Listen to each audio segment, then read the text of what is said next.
Hello students, welcome back to your favourite channel one shot with বারোই brothers. গতদিন আমি তোমাদের ক্লাস 8-এর জন্য তোমাদের তাপ বলে একটা চ্যাপ্টার রয়েছে, সেই তাপের চ্যাপ্টারটা কমপ্লিট করেছিলাম। তোমাদের বলেছিলাম যে মানে আমি একটা অ্যাকচুয়ালি 8-এর ক্লাস করাতাম না, ওটা আমার ফার্স্ট ক্লাস ছিল এইচে তাপ চ্যাপ্টারটা। সেখানে আমি বলেছিলাম তোমাদের যদি প্রয়োজন হয় তাহলে তোমরা আমার কাছে ডিমান্ড করলে আমি পরবর্তীতে তোমাদের জন্য মানে এই সাজেশন ভিডিও আনবো, কারণ ক্লাসের ভিডিও আলাদা, কিন্তু এইরকম সাজেশন ভিডিও এটা হয়তো ইউটিউবে এর আগে কোথাও নেই। মানে সাজেশন বলতে কি, সাজেশন অনেকে দিয়ে দেবে, কিন্তু সেই সাজেশনটা যদি বুঝিয়ে দেওয়া যায়, মানে আমি একটা কোশ্চেন তোমায় সাজেস্ট করছি আর সেই সাজেস্ট করা কোশ্চেনটাই যদি একটু বুঝিয়ে দিই তাহলে কিন্তু অবশ্যই তোমার পড়তে সুবিধা হবে, নাকি তোমরা কি বলো? তা সেটা আমি আগের দিন করেছিলাম, আর সেখানে একটি বোন আমায় বলেছিল যে এই যে চ্যাপ্টারটা রাসায়নিক বিক্রিয়া বলে যে চ্যাপ্টারটা রয়েছে, এই চ্যাপ্টারটা নাকি বোনটির খুবই অসুবিধা হচ্ছে, যে কারণে আমি চ্যাপ্টারটা আজকে নিয়ে আসলাম। দেখা যাক কতদূর বোঝাতে পারি। আশা করি চেষ্টা করব আমার আপ্রাণ যে যাতে আমি রাসায়নিক বিক্রিয়া বলে চ্যাপ্টারটা সেটা পুরোপুরি তোমায় বুঝিয়ে দিতে পারি। তোমায় বলবো না, তোমাদের, কারণ একজনের জন্য তো ভিডিও করাটা পসিবল না, তোমাদের সকলের জন্য আজকে নিয়ে এসছি এই রাসায়নিক বিক্রিয়াটা। সকলেই দেখো কেমন লাগছে। তবে বোনটি যেহেতু রিকোয়েস্ট করেছে সেই জন্য তাকে ক্রেডিট দেওয়া উচিত। তো যাই হোক, রাসায়নিক বিক্রিয়া আমি চলো স্টার্ট করছি, কেমন লাগছে বলো। আর আমি তোমাদের বেশ কিছু ট্রিক্স ভিডিওর মাঝখানে বলতে বলতে এগোবো, যে ট্রিক্সগুলো তোমাদের পরীক্ষায় খুব হেল্প করবে। কিভাবে কোশ্চেন কমন না আসলেও তোমাদের সুবিধা হতে পারে সেই সম্পর্কে আমি বেশ কিছু তথ্য দেবো, ঠিক আছে? সেই জন্য ভিডিওটা শেষ পর্যন্ত দেখো, না হলে কিন্তু জানতে পারবে না। তো চলো রাসায়নিক গণনা বলে যে চ্যাপ্টারটা রয়েছে সেটা স্টার্ট করি। এক্ষেত্রে প্রথম পেজে কি রয়েছে সেটা জানবো, তার আগে আমি তোমাদের সামান্য কিছু কথা বলি। ধরো এ একটা যৌগ রয়েছে, ঠিক আছে? এ একটা যৌগ রয়েছে, তার সাথে বি একটা যৌগ আমি বিক্রিয়া করালাম, যেখান থেকে সি বলে একটা যৌগ উৎপন্ন হলো। এবার তোমরা যদি লক্ষ্য করো তাহলে বুঝতে পারবে এখানে এ যৌগটা আর এই বি যৌগটা বিক্রিয়া করার ফলে যে যৌগটা তৈরি হলো সেটা কিন্তু সি। এবার এ যৌগের যে বৈশিষ্ট্য আর বি যৌগের যে বৈশিষ্ট্য, তার কোনো বৈশিষ্ট্য কিন্তু সি এর মধ্যে নেই। অর্থাৎ এ পদার্থটাকে বি পদার্থের সাথে বিক্রিয়া ঘটানোর ফলে একটা নতুন পদার্থ উৎপন্ন হয়েছে, যেটা নতুন ধর্ম বিশিষ্ট এবং নতুন বৈশিষ্ট্য সম্পন্ন। এই যে বিক্রিয়াটা আমি ঘটালাম এটাকে কি বলে বলো তো? এটাকে রাসায়নিক বিক্রিয়া বলে। তাহলে বিষয়টা কি রাসায়নিক বিক্রিয়া, তাহলে কাকে বলে? চলো বিষয়টা আমি একটু বুঝিয়ে বলি। রাসায়নিক বিক্রিয়া হচ্ছে এমন এক ধরনের বিক্রিয়া যে বিক্রিয়ার ক্ষেত্রে কোনো পদার্থকে যদি বিক্রিয়া ঘটাই তাহলে বিক্রিয়া ঘটানোর ফলে নতুন ধর্ম বিশিষ্ট একটা পদার্থ উৎপন্ন হয়, যার সাথে আগের পদার্থ দুটো, অর্থাৎ যে পদার্থ দুটোকে বিক্রিয়া ঘটালাম তার সাথে কোনো ধর্মের সাদৃশ্যতা থাকে না, নতুন ধর্ম বিশিষ্ট একটা পদার্থ উৎপন্ন হয়, তাকে রাসায়নিক বিক্রিয়া বলে থাকি, খেয়াল রেখো। এবার এই রাসায়নিক বিক্রিয়া আমি কি বললাম, এই যে এ কম্পাউন্ডের সাথে বি কম্পাউন্ডের বিক্রিয়ায় সি উৎপন্ন হলো। এখানে এই যে এ ছিল না, এ আর বি, এরা তো পরস্পর বিক্রিয়া করছে, তাহলে এদেরকে কি বলে বলতো? এদেরকে বলে বিক্রিয়ক পদার্থ। মনে রেখো, এ আর বি কে বলে বিক্রিয়ক পদার্থ, আর সি যেটা তৈরি হলো, যেটা অ্যাকচুয়ালি বিক্রিয়ার ফলে তৈরি হলো, তাকে বলে বিক্রিয়াজাত পদার্থ। খেয়াল রেখো কিন্তু এরা কারা? এ আর বি, এরা কি? এরা হচ্ছে বিক্রিয়ক পদার্থ, আর যে উৎপন্ন হলো তাকে কি বলে? তাকে বলে বিক্রিয়াজাত পদার্থ। খেয়াল রেখো, ঠিক আছে? খেয়াল রেখো কিন্তু। দেখো এখানে একটু হালকা করে লিখেছে যে এই অংশগ্রহণকারী পদার্থগুলোকে বিক্রিয়ক পদার্থ বলে। আমি যে জায়গাগুলো দাগ মারবো না, তোমরাও কিন্তু পেন দিয়ে সেই জায়গাগুলো ভালো করে দাগ দিয়ে একদম বইটাকে একদম ঘেঁচাঘেঁচি করে ফেলো। ওটাই বারবার পড়বে, পরীক্ষার আগের দিন বারবার ওই লাইনগুলো পড়ো। দেখো পরীক্ষায় ওই কোশ্চেনগুলো ওখান থেকেই দেবে, খেয়াল রেখো কিন্তু। দেখো এবার একাধিক হাবিজাবি কথা আছে, আমি তোমাদের জিনিসগুলো বোঝাবো। এবার এই রাসায়নিক বিক্রিয়াগুলো ঘটানোর জন্য বেশ কিছু শর্ত কিন্তু রয়েছে। অর্থাৎ আমি এই যে একটু আগে বলছিলাম এ আর বি আমি যে বিক্রিয়া ঘটাচ্ছি, এই বিক্রিয়া ঘটবে তখন যখন এদের মধ্যে বেশ কিছু শর্ত থাকবে। শর্ত মানে কি? শর্ত আবার কি? বুঝি না তো। শর্ত কি বলে দাদা? শর্ত আবার কি? সে আবার কি জিনিস? দেখো শর্ত হচ্ছে সেই জিনিসটাই যে আমি এ আর বি কে তো আমি মেলাতে চাইছি, বিক্রিয়া ঘটাতে চাইছি। এবার আমি যদি বিক্রিয়া ঘটাতে চাই তাহলে আমার এমন কিছু জিনিসের দরকার যারা বিক্রিয়া ঘটাতে সাহায্য করবে, আর সেগুলোকেই শর্ত বলে। ধরো তোমার মা তোমার জন্য কি করলো? শরবত বানালো, ঠিক আছে? এই পাত্রে ধরো তোমার মা গ্লাসটায় শরবত বানাবে। এবার তোমার মা কি করলো? বাইরে থেকে কি করলো তোমার মা? ধরো তোমার মা এই যে গ্লাসটা রয়েছে এর ভিতর কি করলো বলো তো? এর ভিতরে চিনি দিয়ে দিল, ঠিক আছে? চিনি দিয়ে দিল, খুব ভালো কথা। আর কি দিল? আর দিল নুন। ধরো আমি নুন লিখবো NaCl, NaCl কি নুন বলে, ঠিক আছে? যাক চিনি দিল আর নুন দিল। এবার এই চিনি আর নুন দিল আর বললো লে বাচ্চা তুই খেয়ে নে। তাহলে তোমার কিরকম রাগ হবে? তুই বলে মা এ কি, তুমি চিনি আর নুন দিলে, জল তো দিলে না, তাহলে চিনি আর নুন মিশবে কিভাবে? আমি খাবো, চিনি আর নুন মিশবে কিভাবে? এই যে বিষয়টা, এটাই হচ্ছে শর্ত। অর্থাৎ ওই যে গ্লাসটা, ওই গ্লাসটার ভিতরে আমি যদি বিক্রিয়া ঘটাতে চাই, তাহলে বাইরে থেকে আমাদের জল দিতে হবে। আর এই জল দিলেই কি হবে, চিনি আর নুন বিক্রিয়া করতে শুরু করবে। এটাকেই শর্ত বলে। আশা করি এত সময় শর্ত কাকে বলে বোঝালাম, বুঝে গেছো। চলো এবার শর্তগুলো জেনে নিই। প্রথম শর্ত হচ্ছে তাপ, অর্থাৎ বিক্রিয়ায় তাপের কিন্তু দরকার হয়। বেশ কিছু বিক্রিয়া এমন রয়েছে যারা তাপ না দিলে বিক্রিয়া ঘটে না। এখানে যেমন বলছি, ধরো তুমি একটা জ্বালানি পোড়াতে চাইছো, এবার জ্বালানি পোড়াতে গেলে তোমাদের অক্সিজেন লাগবে। এবার জ্বালানি পোড়াতে গেলে অক্সিজেন লাগবে, খুব ভালো কথা। বিক্রিয়া ঘটাতে বিক্রিয়া যত পদার্থ লাগবে, খুব ভালো কথা। কিন্তু এদের বিক্রিয়া ঘটাতে মেন জিনিসটা যেটা দরকার সেইটা কি, এই যে অক্সিজেনের সাহায্যে আমি কাঠ পোড়াবো, ভালো কথা, জ্বালানি পোড়াবো, কি লাগবে মেন তো তাপ লাগবে, উষ্ণতা লাগবে। আরে আগুন না ধরালে তোমার কাঠটা জ্বলবে কিভাবে? অক্সিজেন আছে, ভালো কথা, খুব ভালো। তুমি এখন কাঠে আগুন জ্বালাতে চাইছো, অক্সিজেন আছে চারা বাড়ি, অক্সিজেন ওরে অক্সিজেন ভর্তি, কিন্তু তোমার আগুনটা জ্বালাতে তো হবে, সেটাই বলছে। ঠিক আছে, তাই বেশ কিছু এমন বিক্রিয়া রয়েছে যার তাপের প্রয়োজন। এরকম একটা বিক্রিয়া চলো দেখিনি। এরকম একটা বিক্রিয়া আমাদের এখানে বইয়েই দিয়ে দেওয়া আছে, দেখো এই যে সেই বিক্রিয়াটা। এই বিক্রিয়াটা তোমরা ঢালা মুখস্থ করে নিও। আমার ওই বোনটি যেটা বললো যে সে চ্যাপ্টারটা বুঝতে পারছে না। এবার বোন তোমাকে বলি যে চ্যাপ্টার যে তুমি বুঝতে পারছো না, আসলে এই চ্যাপ্টার গুলোতে বোঝার জিনিস খুবই কম। খুবই কম বলতে কি, মানে গভীর তাত্ত্বিক বোঝার জিনিস বেশি নেই। এই যে আমি যে বলছি যে তাপের প্রয়োজন হয়, এদিকে তোমার না বোঝার কিছু আছে? তুমি বলো, একেবারে ইজি বিষয়। অর্থাৎ এক্ষেত্রে আমরা যেটা বুঝতে পারছি যে চ্যাপ্টার গুলোতে বোঝার জিনিস কিন্তু খুবই কম রয়েছে, বুঝবো অল্প, কিন্তু মুখস্থ করতে হবে অনেক। এখানে এই যে বিক্রিয়াটা রয়েছে, এই বিক্রিয়াটা কিন্তু তোমাদের ভালোভাবে মুখস্থ রাখতে হবে। দেখো এক্ষেত্রে একটা যৌগ আমাদের দিয়েছে, যে যৌগটার নাম বলছে কিউপ্রিক নাইট্রেট। দেখো এই যে এখানে বলে দেওয়া আছে যে যৌগটার নাম নাকি কিউপ্রিক নাইট্রেট। এবারে কিউপ্রিক নাইট্রেটটা নাকি নীল ক্রিস্টাল, বোঝা গেল? অর্থাৎ কিউপ্রিক নাইট্রেট বলে একটা যৌগ নিয়েছি আমরা, যার সংকেত এই যে নিচে দেওয়া আছে, এই যে সংকেত, এর নাম হচ্ছে কিউপ্রিক নাইট্রেট। এর কালার হচ্ছে নীল। কেমন? এর কালার হচ্ছে নীল। এই নীল কালারের কিউপ্রিক নাইট্রেট নিয়ে আমি যদি একটা পাত্রের ভিতরে রেখে দিই, তাহলে সেক্ষেত্রে কোনো ঘটনা ঘটবে না। খেয়াল রেখে এক্ষেত্রে কোনো ঘটনা ঘটবে না। তাহলে বিক্রিয়া ঘটানোর জন্য আমাদের একটা শর্তের প্রয়োজন, আর সেই শর্তটাই হচ্ছে তাপ, হিট। দেখো এই সাইডে একটা ছবি দিয়ে দেওয়া আছে, যেখানে একটা টেস্ট টিউবের ভিতরে কিউপ্রিক নাইট্রেটের নীল বর্ণের ক্রিস্টাল রেখে দিয়ে তাপ দেওয়া হয়েছে। আর তাপ দেওয়ার ফলেই বিক্রিয়াটা শুরু হয়েছে। আর বিক্রিয়া শুরু হওয়ার ফলেই এইখান থেকে দেখো উৎপন্ন হয়েছে CuO, NO2 এবং অক্সিজেন। এই তিনটে জিনিস তৈরি হয়েছে। খেয়াল রেখো কি কি তৈরি হলো, কারণ এই বিক্রিয়াটাই কিন্তু ইম্পর্টেন্ট। আর বিক্রিয়া হলে দেখো, বিক্রিয়ার আগে কি ছিল? বিক্রিয়ার আগে কিন্তু নীল ক্রিস্টাল ছিল, কিন্তু বিক্রিয়া হওয়ার পরে এটা কালো রঙের গুঁড়োতে পরিণত হবে। আর সেই সাথে বাদামি রঙের ধোঁয়া পাওয়া যাবে। কোথা থেকে বাদামি রঙের ধোঁয়াটা পাবো? এই যে NO2, এই যে NO2, এই NO2 কিন্তু বাদামি রঙের ধোঁয়া উৎপন্ন করতে সক্ষম। ঠিক আছে, যার ফলে আমরা এখানে বাদামি রঙের ধোঁয়া পাবো। আর গরম করার ফলে এই ঘটনা ঘটছে বলেই তাপ এক্ষেত্রে নির্ভরশীল। খেয়াল রেখো। এরপরে চলো নেক্সট যে বিক্রিয়াটা রয়েছে, তার আগে এখানে একটা জিনিস দেওয়া আছে, সেটা হচ্ছে যে বিক্রিয়ার শুরু করতে শক্তির প্রয়োজন হয়। কারণ কি, এই শক্তিই আসলে বিক্রিয়াকে সাপোর্ট করে, বিক্রিয়া হতে সাহায্য করে। আর এই ক্ষেত্রে তাপ সেই বিক্রিয়াকে শক্তির যোগান দিয়েছিল। তাপ দেওয়ার ফলেই দেখো উষ্ণতা বাড়তে বাড়তে অণুগুলোর গতিশক্তি বেড়ে যাচ্ছে। অর্থাৎ কি হচ্ছে, আমি তাপ দিচ্ছি, আর যার ফলে কি হচ্ছে, গতিশক্তি বেড়ে যাচ্ছে অণুগুলোর। আর অণুগুলোর গতিশক্তি বেড়ে যাওয়ার কারণেই ওরা রাসায়নিক বিক্রিয়ায় অংশগ্রহণ করছে। বোঝা গেল? এবারে চলো নেক্সট যে বিষয়টা রয়েছে, সেটা কি, সেটা হচ্ছে আলো। সেটা হচ্ছে আলো। আলো কি? আলো হচ্ছে একটা শর্ত, যে শর্তটা রাসায়নিক বিক্রিয়া ঘটাতে আমাদের সাহায্য করছে। এবার সব থেকে ভালো আলোর যে বিক্রিয়াটা হয় সেটা কি বলতো? সেটা হচ্ছে, খেয়াল রেখো, জীবন বিজ্ঞানে বা লাইফ সায়েন্সে তোমরা পাবে, সেটা হচ্ছে সালোক সংশ্লেষ বিক্রিয়া। অর্থাৎ আলোর সাহায্যে বিক্রিয়া ঘটে সালোক সংশ্লেষ। সালোক সংশ্লেষ প্রক্রিয়ায় উদ্ভিদ খাদ্য তৈরি করে। উদ্ভিদ কি করে বলতো? একটা গাছ সে কার্বন ডাই অক্সাইড নেয় পরিবেশ থেকে, আর তার শিকড়ের মাধ্যমে জল টেনে নেয়। কি নেয় বাচ্চা? কার্বন ডাই অক্সাইড নেয়, আর কি নেয়? আর জল নেয়। ও কি করে? শিকড়ের মাধ্যমে জল টানে। তোমার ঠাকুমা বলে নাই, গাছে জল দিয়ে আয়, গাছগুলো মরে যাচ্ছে, গাছে জল দিয়ে আয়। এই যে গাছে জল দিতে কেন বলে? গাছে জল দিলেই সে খাদ্য তৈরি করতে পারবে, আর কার্বন ডাই অক্সাইড ও নিজেই নিয়ে নেয়। ও তোমরা ছোটবেলা থেকেই জানো যে উদ্ভিদ কার্বন ডাই অক্সাইড নেয়, আর আমরা মানুষ যারা কি করি, অক্সিজেন নিই। তা ও কার্বন ডাই অক্সাইড কেন নেয়? তোমার তো মনে প্রশ্ন জাগার কথা ছিল, কার্বন ডাই অক্সাইডও কেন নেয়? ও কার্বন ডাই অক্সাইড খাদ্য তৈরি করার জন্য নেয়। তাহলে আমাদের ফেলে দেওয়া জিনিস কেই বা নেবে? আমরা ফেলে দিচ্ছি, কে নেবে? কারোর দরকার নেই, কিন্তু উদ্ভিদ নেয়। উদ্ভিদ এতটাই স্যাক্রিফাইস আমাদের জন্য করে। ঠিক আছে, ওইগুলো নেওয়ার ফলে দেখো এই একটা যৌগ উৎপন্ন করছে। এই যৌগটা মাস্ট ইম্পর্টেন্ট, কারণ এইটাই হচ্ছে আসলে খাদ্য। C6H12O6, যেটা হচ্ছে শর্করা জাতীয় খাদ্য, গ্লুকোজের বলতে পারো।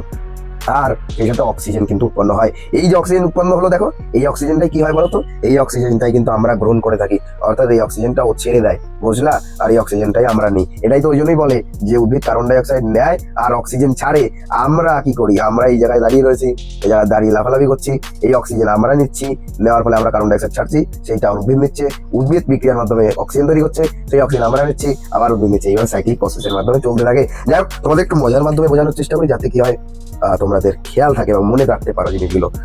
যাই হোক, তারপরে যেটা বলছে খেয়াল রেখো, ও আচ্ছা আচ্ছা এইদিকে কি, আচ্ছা আচ্ছা এই পাশে পেজ রয়েছে, আচ্ছা আচ্ছা আচ্ছা দেখো এই যে জায়গাটা দেখছো, এই যে জায়গাটা, এই জায়গাটা কিন্তু তোমরা ভালো করে একটু পড়ে নিও, কারণ বলতো এই জায়গাটা প্রচুর কোশ্চেন রয়েছে, জানো না। দেখো ফটো ফিল্মে আলো পড়লে নানা বিক্রিয়া ঘটে, ফটো ফিল্ম কালো হয়ে যায়, এই জায়গাটা একটু মাস্ট খুব ভালোভাবে পড়ে নিও, তো সুন্দর করে একটু মনে করে পড়ে নিও এই জায়গাটা, ঠিক আছে, দাগ দিয়ে রাখো। তারপরে দেখো চাপের কারণে বিক্রিয়া হয়, আমরা একটু এখন ফাস্ট পড়াতে শুরু করি, ঠিক আছে, একটু ফাস্ট পড়াই নাকি, একটু ফাস্ট পড়াচ্ছি। কি হয় বলতো, চাপের কারণে যে বিক্রিয়াটা হয় সেক্ষেত্রে কি বলতো, বন্দুক রয়েছে একটা, এই একটা বন্দুক, এই বন্দুকে আমরা এই ট্রিগারে চিপ দিই, চাপ উৎপন্ন হয়, যার ফলে এখানে রাসায়নিক বিক্রিয়ার মাধ্যমে গুলিটা কি হয়, বাইরে বেরোয়, ঠিক আছে, চাপ দিলে তাহলে রাসায়নিক বিক্রিয়ার মাধ্যমে গুলি বাইরে বেরোয়, পড়ে নিও, দেখো আমি যা বলেছি তার বাইরে কোনো কথা নেই। তারপরে যেটা রয়েছে সেটা হচ্ছে দ্রাবক। আরে বোকা, তোমরা কি বুঝতে পারছো না দ্রাবক মানে কি? আমি তো সেই পড়ানোর শুরুতেই বলেছিলাম যে এই যে পাত্র, তার ভিতরে নুন নিয়েছিলাম, চিনি নিয়েছিলাম, কিন্তু আমি নেইনি জল, আমি কি নেইনি, আমি জল নেইনি, যে কারণে বিক্রিয়া শুরু হয়নি। আর এই জলটাই কে বলতো, জলটাই হচ্ছে অ্যাকচুয়ালি দ্রাবক। তাই দ্রাবক থাকতে হবে, না হলে গুঁড়ো গুঁড়ো শুকিয়ে আরো গুঁড়ো হয়, বিক্রিয়া নাহি হয়, গুঁড়োটা শুকিয়ে আরো গুঁড়ো হয়, বিক্রিয়া নাহি হয়। বোঝা গেল? এই যে গুঁড়ো গুঁড়ো নিয়ে রেখেছি, দেখো কিসের গুঁড়ো আছে, কিসের গুঁড়ো আছে, দেখো শুকনো খাবার সোডা আর টার্টারিক অ্যাসিডের ক্রিস্টাল। ক্রিস্টাল মানে কি বলতো, ক্রিস্টাল মানে হচ্ছে পাথুরে টাইপের শক্ত পদার্থকে ক্রিস্টাল বলে, খেয়াল রেখো। এবার শুকনো খাবার সোডা আর ক্রিস্টাল ওরা কি বা করে নেবে, ধুলোর মতো উড়বে, বিক্রিয়া করতে পারবে না। আরে আস্তে করে অল্প একটু কি দিয়ে দেবে বলতো, একটু অল্প করে একটু জল দিয়ে দিও, তাহলেই দেখবে বিক্রিয়া হেভি হবে, সুন্দর হবে বিক্রিয়া। এটাই এখানে লেখা আছে। আগে বুদবুদ হচ্ছিল না, আর এখন হরহর করে বুদবুদ আসছে, বুদবুদ এসেই যাচ্ছে, এটাই হচ্ছে বিক্রিয়া। চলো তারপরে কি রয়েছে, অ্যাকচুয়ালি এবার এখানে একটা জিনিস লিখেছে, কি লিখেছে বলতো, বলছে যে খুব ভালো কথা, জলের মাধ্যমে বিক্রিয়া হয়, তাহলে কেরোসিন, তারপিন তেল এদের মাধ্যমে কেন বিক্রিয়া হয় না? যে আমি তো জল দিচ্ছি বিক্রিয়া হচ্ছে ভালো, কিন্তু এই কেরোসিন, বেনজিন এগুলো দিলে কেন বিক্রিয়া হয় না? খেয়াল রেখো, জলের মধ্যে যৌগগুলো মানে ওই টার্পিনিক অ্যাসিড যেটা রয়েছে, টার্টারিক অ্যাসিড, সেই টার্টারিক অ্যাসিডটা জলের মাধ্যমে দ্রবীভূত হয়, জলের মধ্যে দ্রবীভূত হয়ে বিক্রিয়া করে, কিন্তু এদের মধ্যে ওরা দ্রবীভূত হয় না, কারণ জল একটা ধ্রুবীয় দ্রাবক, আর এই আয়নীয় যৌগগুলো জলের মধ্যে দ্রবীভূত হতে পারে, কিন্তু এরা অধ্রুবীয় দ্রাবক হওয়ার কারণে, এখানে যদি অত কিছু লেখা নেই, যে কারণে এর মধ্যে দ্রবীভূত হতে পারে না। এই জায়গাটা কি করবে বলতো, এই জায়গাটা সুন্দর করে এরকম ভাবে স্টার মেরে রাখো, কারণ এই কোশ্চেনটা ডাইরেক্টলি দিতে পারে, ঠিক আছে। চলো তারপরে রয়েছে অনুঘটক মানে ঘটকের যা কাজ, অনুঘটকেরও তাই কাজ, তাই জন্যই তো এর নাম অনুঘটক। ঘটক কি করে বলতো, ঘটক কি করে, দুটো পরিবারকে মিল ঘটায়, দুটো পরিবার বলবো না, একটা ছেলে একটা মেয়ের মধ্যে মিল ঘটিয়ে তাদের বিবাহ বন্ধনে আবদ্ধ করে ঘটক। আর অনু যদি জুড়ে দাও তাহলে যে আসে, অনু মানে কি, পার্টিকেল ছোট, তাহলে অনুঘটক হচ্ছে তারাই যারা ছোট পার্টিকেলের মধ্যে মিল ঘটায়। অর্থাৎ ঘটক কি করে, ঘটক একটা ছেলে আর একটা মেয়ে তাদেরকে বিবাহ বন্ধনে আবদ্ধ করে, আর অনুঘটক কি করে, একটা কম্পাউন্ডের সাথে আর একটা কম্পাউন্ডকে যুক্ত হতে সাহায্য করে, আর তাদের মধ্যে রাসায়নিক বিক্রিয়া ঘটাতে সাহায্য করে। কিন্তু খেয়াল রেখো, যেহেতু বিবাহ বন্ধনের সময় ঘটক নিজে বিয়ে করে না, ঠিক একই রকম ভাবে এক্ষেত্রে অনুঘটক নিজে রাসায়নিক বিক্রিয়া অংশগ্রহণ করে না, অর্থাৎ অনুঘটক বিক্রিয়া ঘটিয়ে দিচ্ছে, দুটো কম্পাউন্ড তারা বিক্রিয়া ঘটাচ্ছে, কিন্তু অনুঘটক নিজে কিন্তু বিক্রিয়া করছে না। একই রকম ঘটকও নিজে বিয়ে করছে না। খেয়াল রেখো জায়গাটা, অনুঘটক দেখো এই ক্ষেত্রে আমাদের একটা অনুঘটক কাকে বলে এখানে লেখা আছে, একটু পড়ে নিয়ে কিন্তু ভালো করে। তারপরে দেখো এখানে একটা বিক্রিয়া দিয়েছে, এই বিক্রিয়া স্বাভাবিকভাবে এরকম হয়, কিন্তু আমি যদি অনুঘটক দিই, এক্ষেত্রে অনুঘটক কি বলতো, এই ছোট এই অনুঘটকটা, যদি আমি বিক্রিয়া এই অনুঘটকটা দিই তাহলে বিক্রিয়া অতি দ্রুত হবে। দেখো আগে খুব কম বেরোচ্ছিল, এখন বিক্রিয়া অতি দ্রুত হবে, খেয়াল রেখো। এবার আমাদের অনুঘটকের বেশ কিছু বৈশিষ্ট্য দিয়েছে, তার আগে দেখো এখানে এই যে আগের এই যে বিক্রিয়াটা করলাম না, ওই বিক্রিয়ার কিছু অসুবিধা রয়েছে, যে কারণে আমাদের সাবধান কাজ করতে হবে, সেটা এখানে লেখা আছে, একটু পড়ে নিও, বেশি ঘাবড়াতে হবে না। তবে এই জায়গাটা ইম্পর্টেন্ট, খেয়াল রেখো।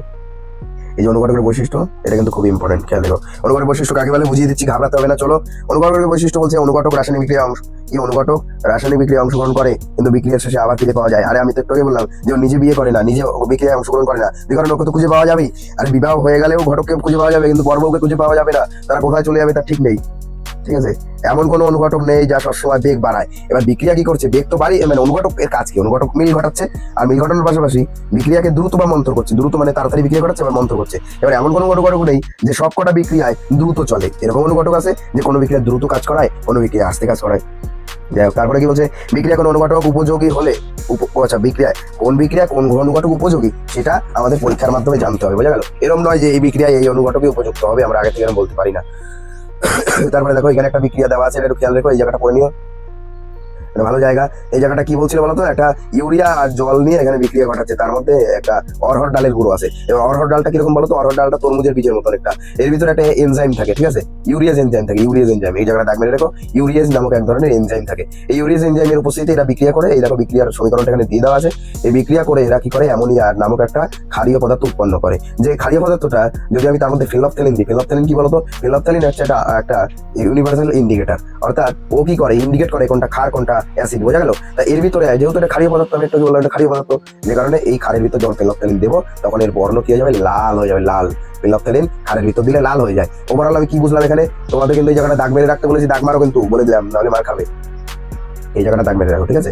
কি বলতো বিষয়টা, আমরা কি করলাম, ইউরিয়া জল নিলাম আর অরহর গুঁড়ো নিলাম, নেওয়ার পরে এর মধ্যে বিক্রিয়া ঘটে অ্যামোনিয়া উৎপন্ন হলো। এই অ্যামোনিয়ার মধ্যে ফেনফথ্যালিন যদি দিই তাহলে লাল বর্ণের হয়ে যাবে, কারণ এটা একটা ক্ষারীয় দ্রবণ, একটা কি ক্ষারীয় দ্রবণ, অ্যামোনিয়া একটা ক্ষারীয় দ্রবণ। এই অ্যামোনিয়া কোথায় পাওয়া যায় বলতো, বাথরুমে, বাথরুমে যে তীব্র গন্ধ পাও না, নাক রুমাল দিয়ে চেপে ধরতে হয়, সেইটা হচ্ছে এইটা। পাবলিক টয়লেটে গেলে গন্ধ পেয়ে যাবে, অসুবিধা নেই, কেউ শুকতে চাইলে চলে যাও।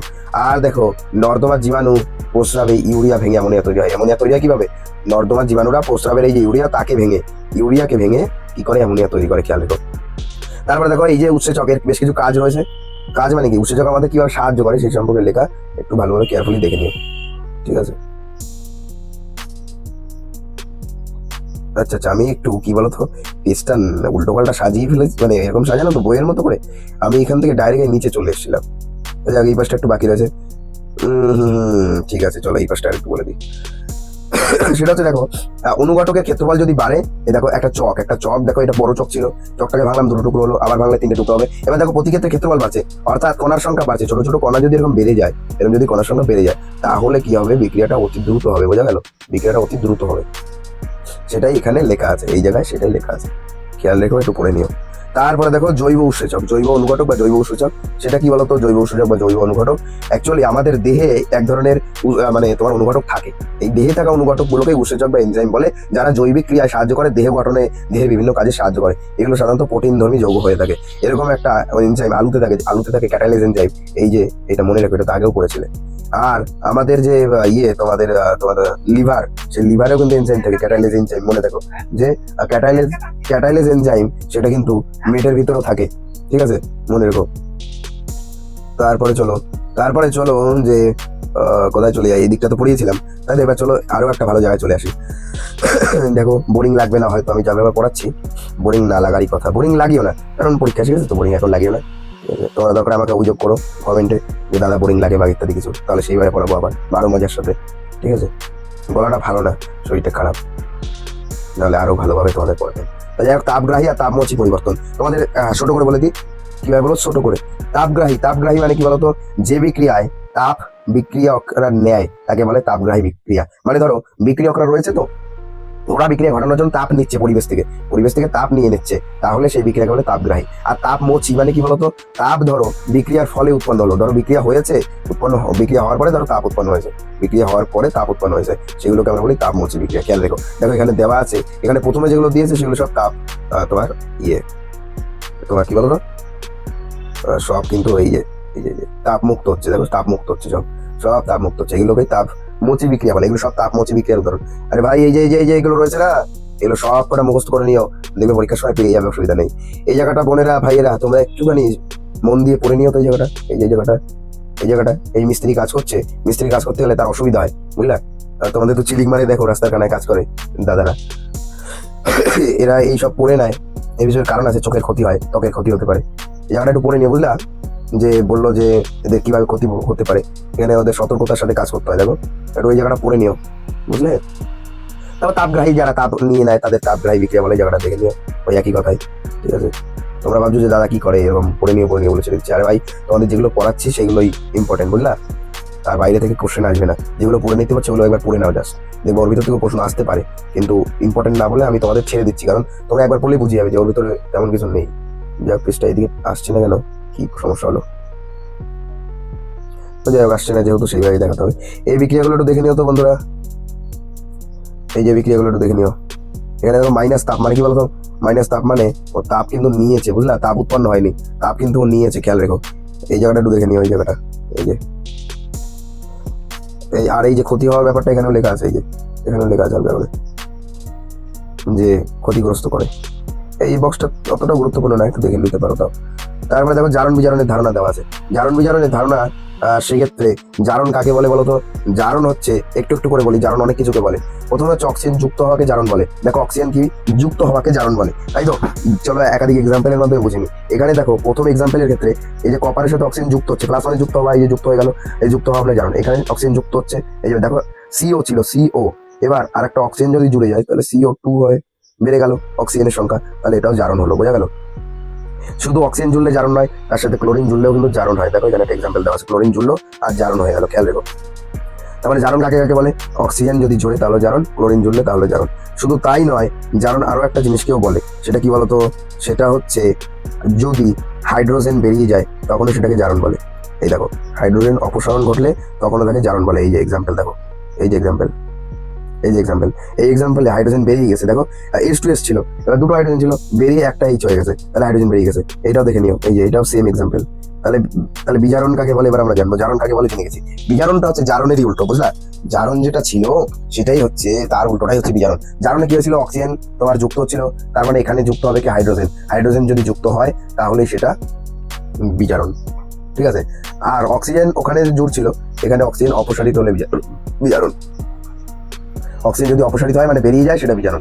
অক্সিজেন বেরিয়ে গেলে বিজারণ, খেয়াল রেখো। আর হাইড্রোজেন জুড়ে গেলেও তোমাদের বিজারণ। হাইড্রোজেন জুড়ে গেলেও কি না? বিজারণ, দেখে নিও। এই দেখো এই বিক্রিয়ায় এই নাইট্রোজেন ছিল একলা, নাইট্রোজেনের সাথে গিয়ে হাইড্রোজেন এসে পাকামো করে জুড়ে গেল, যে কারণে এটা বিজারণ হয়ে গেল। এই বক্সগুলো ভাইয়েরা এবং বোনেরা একটু মন দিয়ে দেখে নিও, কারণ এই বক্সের ভিতর থেকেই যে কোনো একটা এক্সাম্পল তুলে এইরকম ভাবেই কোশ্চেন দিয়ে দেবে, যেরকম বক্সে আছে। তাহলে জারণ, জারণ কাকে বলে, বিজারণ কাকে বলে জেনে গেছো। এবার জারক কারা আর বিজারক কারা? দেখো, যারা জারণ ঘটাচ্ছে তাদেরকে বলে বিজারক, আর যারা বিজারণ ঘটাচ্ছে তাদের বলে জারক। উল্টো বললাম নাকি? যে পদার্থ জারণ ঘটাচ্ছে তা অন্য পদার্থকে বিজারিত করছে, তাই পদার্থকে বিজারণ বলে। যাই হোক, এই জায়গাটা একটু কমপ্লিকেটেড, তোমরা ইজিলি বোঝার জন্য এইটা মনে রাখতে পারো যে অ্যাকচুয়ালি যার বিজারণ হচ্ছে, খেয়াল রেখো, যার বিজারণ হচ্ছে সে জারক পদার্থ, আর যার জারণ হচ্ছে সে একটা বিজারক পদার্থ। এইটুকানি আমি বলতে পারি তোমাদের, এইটুকানি বোঝার সব থেকে শর্টেস্ট ট্রিক।